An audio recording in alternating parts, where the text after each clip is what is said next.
Pritchard. I'm a TV showrunner and AI story consultant, born here in San Francisco, then moved down to Los Angeles and started working on TV shows as a production assistant, and then made a web series that turned into a TV show called Workaholics.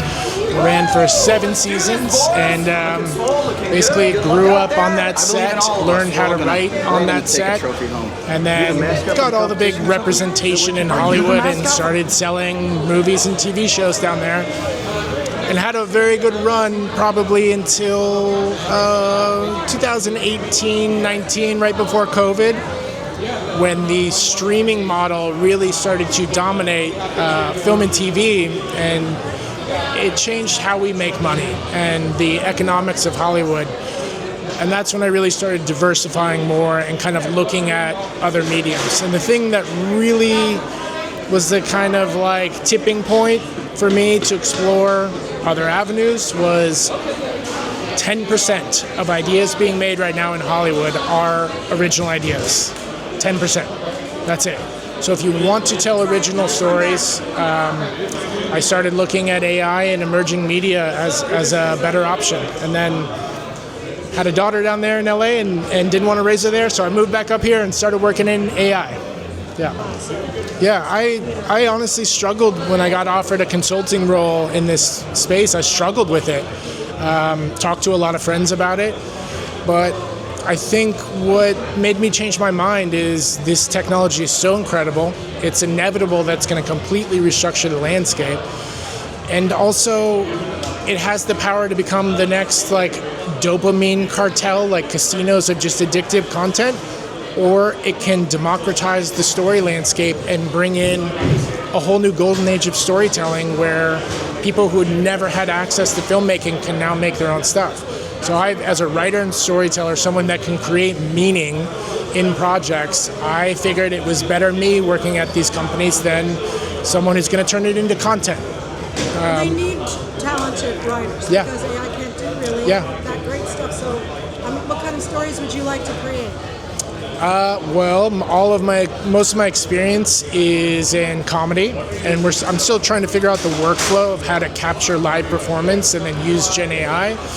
But, I mean, I'm a huge sci-fi fantasy nerd. I have Lord of the Rings tattoos. I would love to get into the sci-fi and fantasy stuff and to cast some of my big actor friends in a franchise that we make on our own, in a warehouse or a garage, and then to build the whole world out on our own. So since you have all these famous actor friends, what do they think about all this? Are they feeling like they're being disintermediated, or are they curious? Yeah, what's going on? It's a good question. Like you said, I think everyone is using it for personal reasons, but there's a bit of a stigma around announcing it in your professional life.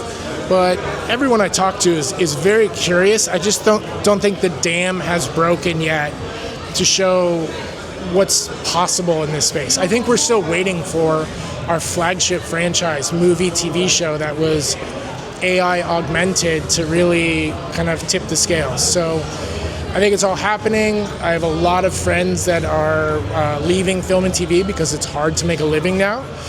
And they're starting to explore AI and they're starting to experiment. So I think it's a matter of time. I think within a year, the public opinion around all this is going to shift massively. I mean, there were so many people at AI in the lot, but a lot of those people are the professionals who might have decent jobs, but most of Hollywood is 2 or 3 jobs. The writers are struggling. Yeah. Do you think that all of this is going to completely destroy even what's going on? Well, are they going to migrate up here like you did? Yeah, I mean, what do you think's going to happen? I think Hollywood will live on, but they're going to become theme parks for recycled IP. They're not making anything new. You're going to rent Jurassic Park characters to make your own Jurassic Park story. They'll make their one big tentpole every year. But we went from making 500-600 shows a year to 200, and the jobs disappeared. And I just think all of the innovation, creativity is coming out of garages. It's like stories are going the way of the punk band now. Get in a garage with talented friends and make something, and that's exciting to me. Actually, the Oscars were pitiful. Absolutely pitiful. I stopped watching as a comedy fan born into the comedy world. I stopped watching after The Slap. Can you write the next Galaxy Quest, please? Yes, I love that movie. Yeah. Or what would be a good one to remake is Inner Space. Where they go into the body. Oh, you mean like? You mean Fantastic Voyage? Yes. Fantastic No, no, not Fantastic Voyage. Raquel Welch? I know. No, yeah. Oh, okay, yeah. Fantastic Voyage is good. Yeah, That's like yeah, classic. yeah. But yeah, I'm excited about all the opportunities here, and like, we also got to a point in Hollywood where I couldn't sell things because everything was getting bumped up to $100 million budget, and that's how you make money now. Of like making the budget as bloated as possible and taking as much of that pie as you can. There's no more back end, but like this technology, this new landscape is going to bring back smaller budget innovative films. And there's no originality coming out of Hollywood anymore. They're not. Their courage is gone. But when Risk-taking is gone. When I sold a show for CBS, this was like started the journey away from Hollywood. Made a pilot. They put 50 strangers in a focus group in Las Vegas, gave them soda, and they gave them a dial test. Do you know what that is? It's the most antiquated thing. It's like a people meter. Yeah. They watch. It's just like a don't like meter. Yeah. Yeah. Exactly. Yeah. Lie detector test, which is basically what it is. They watch a pilot that you put blood, sweat, and tears into, and then they go don't like, don't like, and then the executives send you a graph and like re-edit the show based on this dial test, and you're like, I don't know what this means, and this is a horrible way to make stories. That was part of the process where I was like, I'd rather be part of the future and help build it than chasing trends and mandates with antiquated systems. Cut. Yeah.